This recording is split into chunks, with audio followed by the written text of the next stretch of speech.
আবার প্রফিট লসের একটা অঙ্ক নিয়ে। এইসব অঙ্কগুলো খুব সহজে করা যায়। দেখো, 2 টাকায় 3টি কলা কিনে 3 টাকায় 2টি কলা বিক্রয় করলে লাভের হার কত? এগুলো আসে, ভাবার কিছু নেই। দেখো 2 টাকায় 3টি, কি করবা?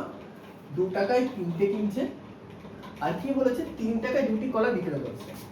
3 টাকায় 2টি কলা বিক্রি করছে, এই ক্রস গুণ করবা।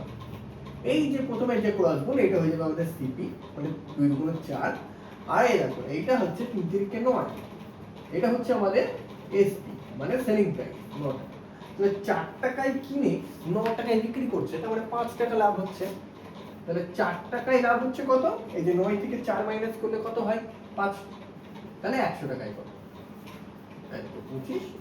তাহলে 125 আমাদের অ্যান্সার হয়ে যাবে। কোনটা আছে? ডি। ডি আমাদের সঠিক অ্যান্সার।